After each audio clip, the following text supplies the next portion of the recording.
오늘 말씀 제목은 지난번 야수 때 들었던 그 말씀에 이어서 숏 메시지를 정해야 되기 때문에 어쩔 수 없이 이제 또 그 다음엔 앞에 뭐가 붙어야 돼요?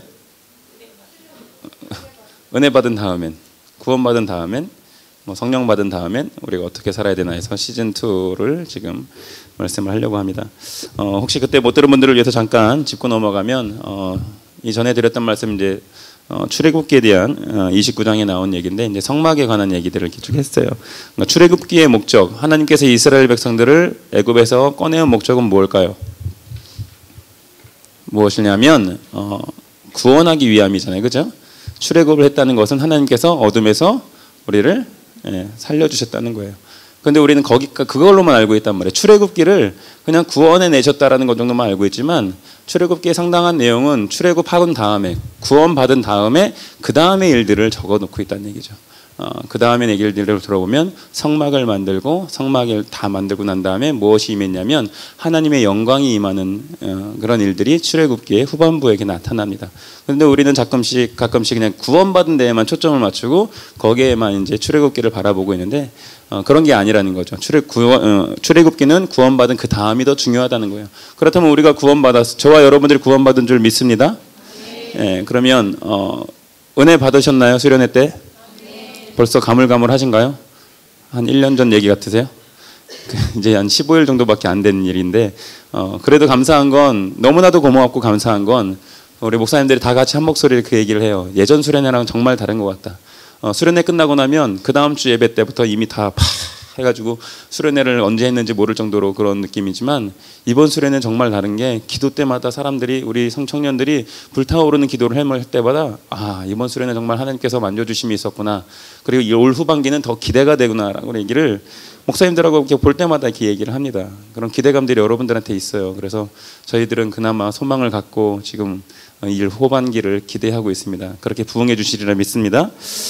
그러면 구원받았고 은혜 받았고 성령 받았어요. 그 다음에 우리가 뭘 해야 되느냐? 오늘 출애굽기에 나왔던 얘기처럼 하나님의 영광이 그 사람한테 임재할 수 있도록 준비되어야 된다는 거예요.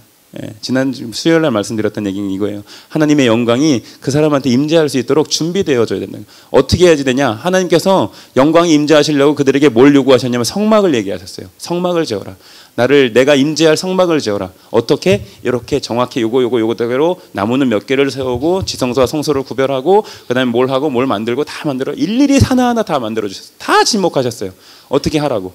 그건 무슨 얘기냐? 우리들에게 내가 너희에게 영광이 임재하려면 너희들 이렇게 살아야 되고 이렇게 살아야 되고 이렇게 살아야 되고 이렇게 살아야 된다고 일일이 말해 주시는 것과 똑같다는 거죠. 그런 다음에 그것들이 완벽하게 재현됐을 때 하나님께서 말씀하신 대로 그 말씀들이 실현되고 성막이 완성되었을 때 하나님의 영광이 어떻게 됐다? 임했다라는 거죠. 여러분들이 구원받았습니다. 구원받았고 난 다음에 어떻게 삶을 사느냐?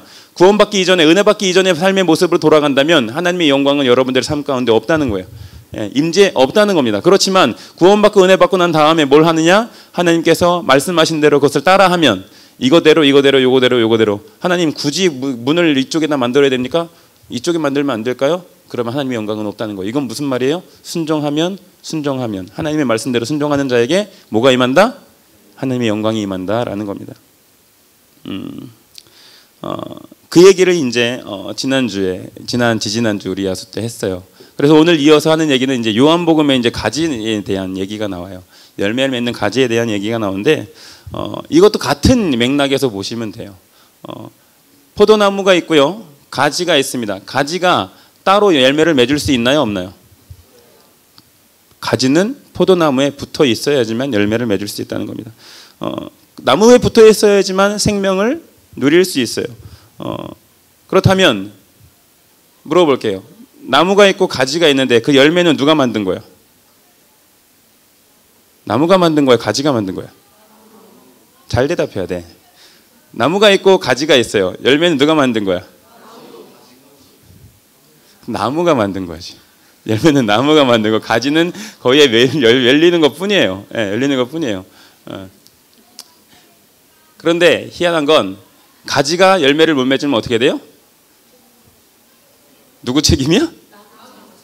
나무 책임이라고 생각을 하게 되잖아.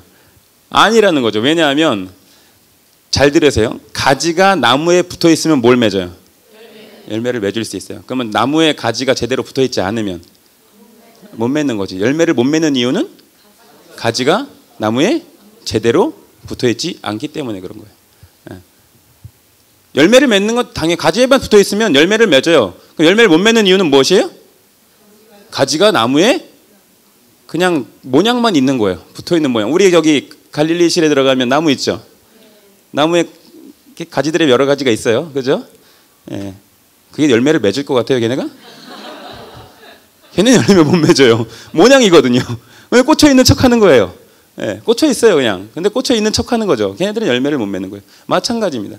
저와 여러분들이 구원받은 다음에, 예. 하나님 그 나무에 제대로 붙어 있지 않으면 열매를 맺을까요? 못 맺을까요? 못 맺어요. 열매를 맺고 싶으십니까? 가지에 붙어 있으면 돼요. 하나님께서는 되게 이 포도나무에 대한 나무에 대한 얘기를 비유하면서 되게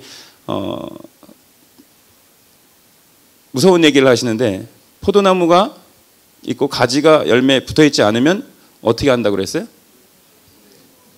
불에 찍어서 버린다고 그랬고, 그 다음에 한 가지 더 여러분들에게 물어봅시다. 만약에 가지가 나무에 붙어 있지 않으면 그 가지는 어떻게 돼요? 어떻게 죽어요? 어떻게 죽어? 말라 죽게 돼 있어요. 금방 죽지 않습니다. 말라 죽어요. 여러분들이 하나님 앞에 붙어 있는 것처럼 보이지만 안 붙어 있다면 어떻게 되느냐? 말라 죽게요. 어떻게? 서서히, 천천히, 모르게. 근데 언젠가 보니까 말라 죽고 있고 잎사귀도 없고 열매도 없고 아무것도 없게 되는 거죠. 처음엔 몰라요. 예. 성령 받은 그때는 잘 몰라요. 그렇지만 그 성령 받은 것이 처음에는 붙어 있어서 열매 맺는 것 같지만 그게 떨어진다면 그들에게 열매는 없고 천천히 말라 죽게 되는 거죠. 예. 또 다른 형벌을 줄 필요도 없어요. 그냥 말라 죽는 거예요. 그거 자체로도 우리에게는 엄청난 형벌이 되는 거죠. 아까 얘기했던 것처럼 가지는 어디에 붙어 있어야 된다? 나무에 붙어 있어야 된다. 그럼 하나님의 영광이 나타나게 하려면 우리는 제대로 붙어 있으면 되는 거고, 그 다음에 우리는 어떻게 뭘 맺을 수 있다? 열매를 맺을 수 있다. 그 열매로 누구를 영광 돌릴 수 있다? 하나님을, 나무에게 영광 돌릴 수 있다는 겁니다. 오늘의 메시지는 여기까지입니다. 됐어요? 찬양합시다.